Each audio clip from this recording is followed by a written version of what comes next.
Chers amis, bonjour. Dans le cadre de l'histoire du cinéma, après avoir abordé le western, surtout le western américain, on va aborder aujourd'hui le western européen. Il a d'autres noms, on retrouve parfois le western italien et parfois, d'ailleurs d'une manière assez péjorative, le western spaghetti. Comme son nom l'indique, le western européen est né en Europe. Il y a un peu, les origines sont assez ambiguës. On les situe bien sûr dans les années 60 et l'un des premiers films apparus, cela fut en Allemagne. C'est l'Allemagne qui a produit le premier western européen. On dit européen parce qu'il y a plusieurs pays d'Europe qui participent à sa création. On retrouve l'Allemagne au niveau de la production, on retrouve l'Espagne au niveau des lieux de tournage, on retrouve l'Italie au niveau de l'interprétation et la réalisation, comme on retrouve parfois la France au niveau de la production et même au niveau de l'interprétation, parce qu'il y a pas mal d'acteurs qui ont joué dans les films western, le western à l'italienne bien sûr. Les premiers films italiens, les premiers films européens sont apparus en Europe et ils étaient réalisés par des cinéastes italiens. En 1963, on compte déjà Duel au Texas. Duel au Texas, un film dont le rôle principal est attribué à Richard Harrison. Comme on va le voir, beaucoup d'acteurs américains ont participé à la réalisation, surtout au niveau de l'interprétation, des films européens, c'est-à-dire ces western spaghetti. Richard Harrison est un acteur américain. Il a joué dans un bon nombre de films peplum avant de passer, ce qui est le cas d'ailleurs de beaucoup d'acteurs du peplum, qui sont passés au film western européen. 63. Au 63 également, on va retrouver La Griffe du Coyote, un film réalisé par un Italien, Marco Caiano. Et là, il y a des acteurs italiens et américains. Et parmi les acteurs espagnols qui jouent dans le film, Fernando Sancho, sur lequel je vais revenir tout à l'heure. Et ces films ont précédé un film, ils n'ont pas eu beaucoup de succès, mais ce sont des films qui vont précéder un film qui va devenir célèbre. Et ce film est pour une poignée de dollars. Pour une poignée de dollars, dont le rôle principal est encore confié à un Américain, Clint Eastwood, qui va être relancé après une série de films, surtout une série américaine qui a connu beaucoup de succès et dont il tient le rôle principal. Ce film est réalisé par Bob Robertson.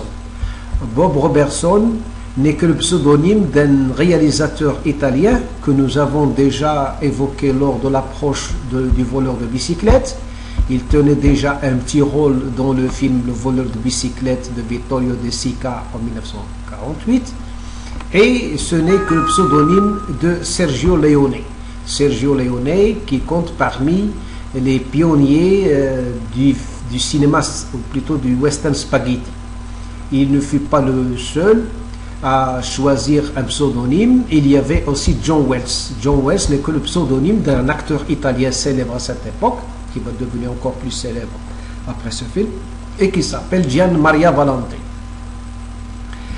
Et ce film va connaître beaucoup de succès. Il va réaliser des recettes énormes, malgré qu'il a été tourné avec un petit budget. Et ce petit budget, il va être multiplié par 100 fois au niveau du box-office. Une fois ce succès réalisé, Sergio Leone va passer à un autre film qui va connaître davantage de succès, qui est pour une poignée de dollars. Cette fois-ci, il va faire appel à deux acteurs italiens, deux acteurs américains qui sont Clint Eastwood et Lee Van Cleef, toujours en compagnie de l'acteur italien Gian Maria Volonté. Mais cette fois-ci, comme il est devenu célèbre, il n'a pas besoin de choisir un pseudonyme.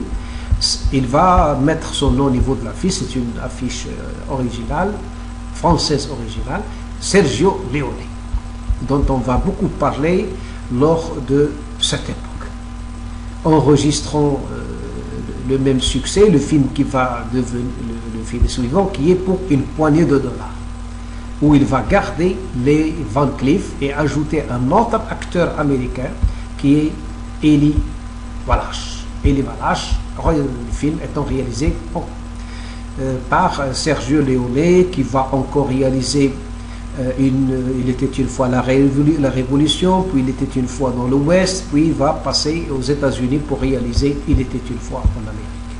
Sergio Leone compte parmi les 3 célèbres Sergio, qui sont Sergio Leone, et Sergio Solima et Sergio Carmocci. Ce sont les principaux réalisateurs de cette époque.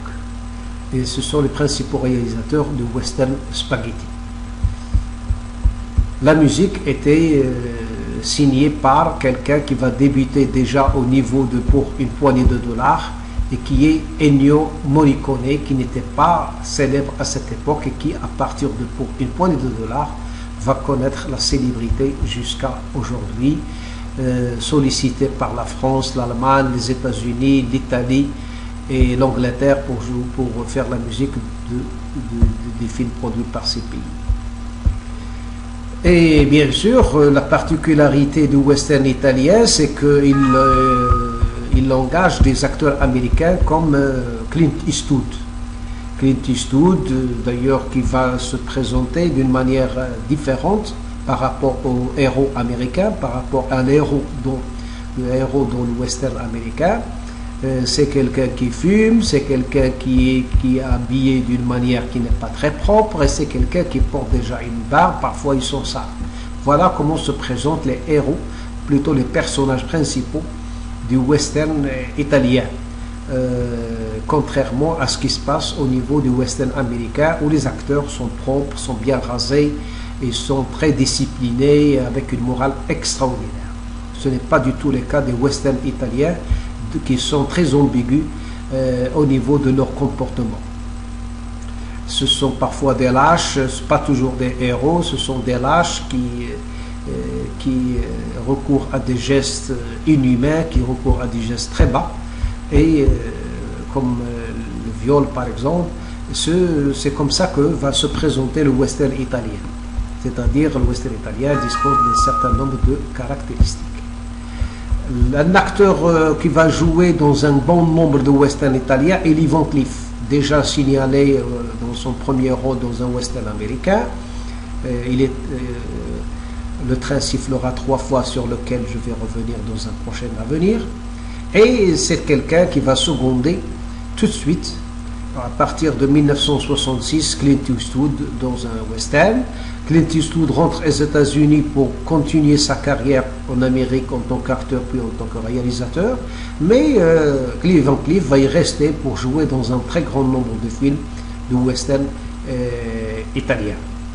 Lui, il est d'origine hollandaise, il a été peintre, il a fait toute une carrière dans le western américain avant de faire une nouvelle carrière tout aussi riche dans le western européen.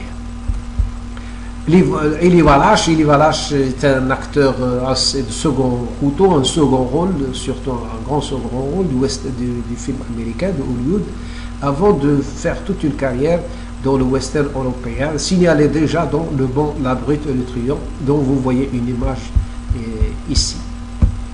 Et l'une des caractéristiques du western italien, européen, spaghetti, c'est la marginalisation de la femme. Dans le western américain, la femme occupait une place prépondérante, alors que le western italien va la marginaliser.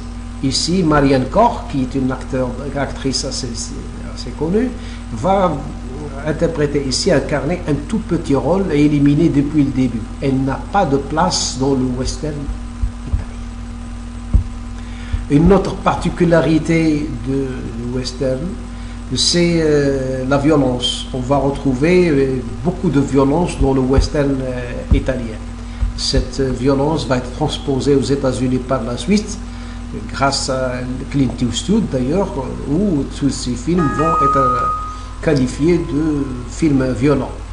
Dans les westerns italiens, la violence est permanente, parfois elle dure, des scènes sont assez longues, où l'on ressent beaucoup de violence. En même temps, le western italien, vous voyez ici Klaus Kinski, qui est un acteur allemand qui va jouer dans beaucoup de westerns italiens, Clint Eastwood, comme on l'a déjà signalé à partir de Pour une poignée de dollars, et Franco Nero, le héros de Django. Django, d'ailleurs, qui va connaître une sorte de remake entre les mains de Quentin Tarantino aux États-Unis tout récemment. Et c'est une sorte de rendre hommage au western italien. Et d'ailleurs, Franco Nero joue dans le film il a un petit rôle très symbolique dans le film de Tarantino, Django Unchained. Et ce qu'on constate par exemple dans les films italiens, c'est le défi. Parfois, c'est irrationnel qu'un individu arrive à éliminer avec son pistolet 5 ou 7 personnes d'un seul coup. Ce fut le cas de la plupart des héros du western italien. Et bien sûr, c'est une sorte de défi. Une autre caractéristique, c'est la libération des titres. Les titres américains restent quand même assez classiques. Par contre, on va constater de la liberté, parfois de l'humour, dans les titres italiens. Comme dans ce film Amigo, mon Colt a 2 mots à te dire, où l'on retrouve d'ailleurs Bud Spencer. Bud Spencer, ce n'est qu'un pseudonyme d'un acteur italien très célèbre, mort récemment, et Jack Palance. Jack Palance, un acteur américain qui a joué dans beaucoup de films western américains avant de jouer dans un bon nombre de films italiens, c'est-à-dire relevant du western européen réalisé ici par Maurizio Lucidi. Et qui choisit ici, c'est une traduction d'un titre italien, Amigo, mon Colt a 2 mots à te dire. C'est une sorte d'humour qu'on va retrouver à partir des titres. Comme dans ce film d'ailleurs, autour de Trinita, un personnage important, Trinita prépare ton cercueil. C'est une sorte d'ironie qu'on va retrouver en permanence dans les films italiens avec l'acteur italien d'ailleurs qui porte un pseudonyme ici, Terence Hill, qui va constituer tout un duo comique, western comique, avec son ami Bud Spencer. Et bien sûr, le western italien va abandonner les héros légendaires du western américain, comme Buffalo Bill, comme White Hart, comme J.J. James. Il va choisir ses propres personnages, d'ailleurs, qui sont des personnages créés, ils n'ont jamais existé, comme dans ce film de Sergio Corbucci, qui est Django. Un Django qui va connaître beaucoup de succès et qui, bien sûr, va engager un acteur qui va devenir très célèbre. Son nom va rester très collé au western italien et qui est Franco Nero. Franco Nero, la carrière de Franco Nero ne va pas se limiter, bien sûr, au film western spaghetti. Il va jouer dans un bon nombre de films, caractère social, et parfois des films politiques qui vont connaître aussi des succès. Un autre personnage, c'est Ringo. Ringo, qui est souvent incarné par Giuliano Gemma. Giuliano Gemma, un nom d'un acteur italien qui a fait ses premiers débuts dans le peplum avant de passer au western, sous la direction de Cio Tessari. Donc à partir des Titans. Les Titans étant un peplum avec Giuliano Gemma, Serge Nibret, et bien sûr les acteurs vont passer d'un genre à l'autre sans aucune difficulté. Un autre personnage étant Pecos. Pecos qui est tenu dans le rôle principal depuis le début est tenu par Robert Wood. Robert Wood, bien sûr, ce n'est qu'un pseudonyme. Et Pecos est un personnage assez familier dans le milieu. Sartana qui est incarné par John Garco. John Garco n'est qu'un pseudonyme d'un acteur italien qui s'appelle Gianni Garco. Ici, on le retrouve auprès de William Burger. William Burger, c'est un véritable acteur italien. Et à côté d'eux se trouve le frère de Charlie Chaplin, étant Sidney Chaplin. Sidney Chaplin avait son frère acteur qui va jouer dans des films italiens comme celui-là de Sartana. Sartana est un personnage assez familier, d'ailleurs, dans les films qui vont réaliser du succès. Et par Sartana, il y a un duo qui a été formé entre Terence Hill et Bud Spencer. Ce sont deux pseudonymes. Ils vont choisir comme titre Trinita, personnage Trinita. Et c'est Trinita, bien sûr, il va y avoir toute une suite compte tenu du succès réalisé par ce film. Et on retrouve là Franco Nero, l'acteur principal du film Django, un acteur d'ailleurs le film a été caractérisé par beaucoup de violence. Il y a des séquences assez longues où il y avait beaucoup de violence de toutes sortes. Sartana, c'est un personnage obscur d'ailleurs, avec sa barbe, il traîne un manteau très long, il traîne même un cercueil tout au long du film, dans la boue, il pleuvait durant tout le film. Et Franco Nero est devenu non mémorable à partir des westerns italiens. C'est un acteur prestigieux du cinéma italien. Aussi connu est Giuliano Gemma. Giuliano Gemma qui est passé, lui, du peplum western italien. Il est mort dans un accident de la route. Et il se trouve que c'est un acteur qui va continuer sa carrière dans le film politique.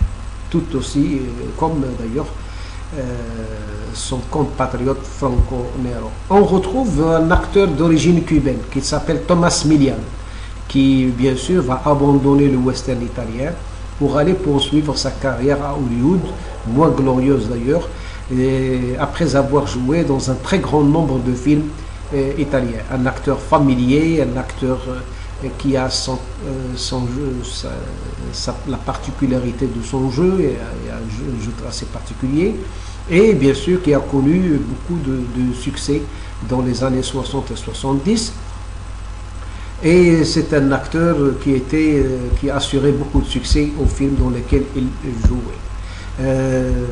Moins prestigieux certainement est John Garco, ou Gianni, le nom véritable c'est Gianni Garco.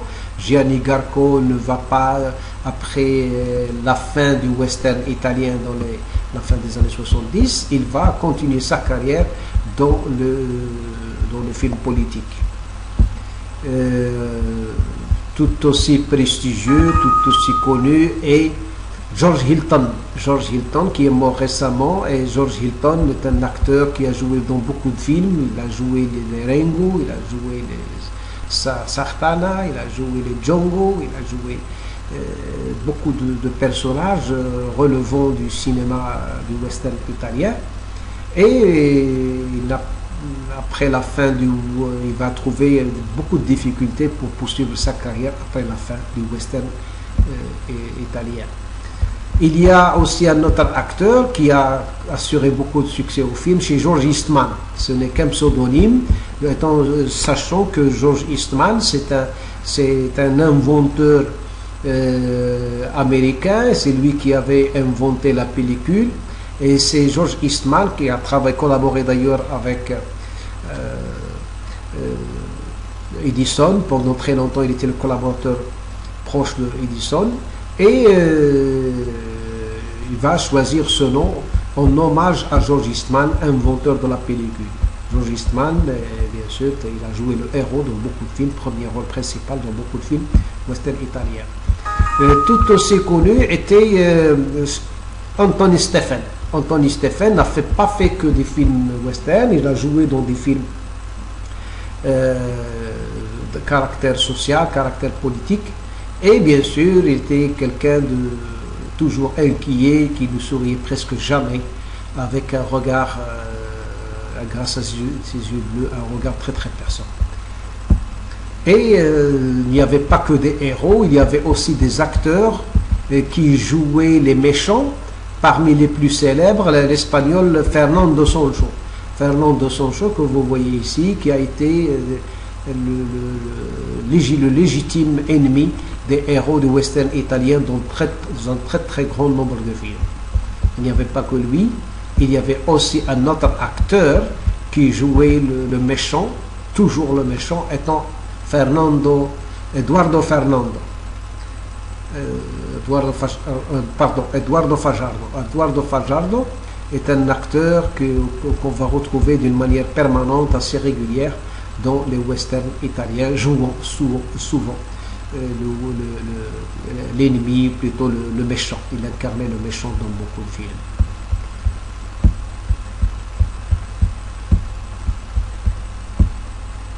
Et bien sûr, chaque fois, on faisait appel à des acteurs américains pour pouvoir prétendre à une distribution aux États-Unis, ce qui n'est pas souvent le cas. Gordon Mitchell, par exemple, qui est aussi, comme Giuliano Gemma, est venu du peplum avant de passer au western. Beaucoup de films peplum, beaucoup de western à l'italienne, jusqu'à la fin de sa carrière, avant de rejoindre les États-Unis. Lui, un culturiste, il a joué beaucoup de films, c'est le méchant permanent, sans scrupule, dans beaucoup de films. Il faisait face à l'héros d'une manière permanente, et on va le retrouver dans beaucoup de films. Tout aussi moins présent était par exemple Jacques Palance. Jacques Palance a une carrière d'abord très prestigieuse au niveau de Hollywood, en jouant dans des rôles relevant du western américain, avant de continuer sa carrière dans le western italien. On va le trouver d'une manière d'ailleurs dans le rôle de méchant dans les films italiens, réalisés parfois par des acteurs assez prestigieux. Et Jack Palance, bien sûr, c'est une figure du Hollywood avant de devenir une figure du western italien. La même chose pour Richard Harrison. Palance n'a pas fait très peu d'ailleurs de peplum, mais Harrison a fait beaucoup de peplum italien avant de passer à un autre genre qui est le western européen. Richard Harrison était Hercule, était Ulysse, était Ursus, avant de devenir un héros, plutôt un héros du western européen. Voilà donc pour les principaux personnages et principales caractéristiques du western italien. On reviendra peut-être sur certains aspects du western italien, surtout au niveau de la musique, qui a été souvent signée par Ennio Morricone. Ennio Morricone qui donnait de l'importance, une importance assez particulière au western italien, sous la direction bien sûr de réalisateurs assez célèbres tels que Sergio Leone. Cela, la musique de film western italien, à elle seule, mérite toute une leçon et sur laquelle on va y revenir dans un prochain avenir. Merci et à très bientôt.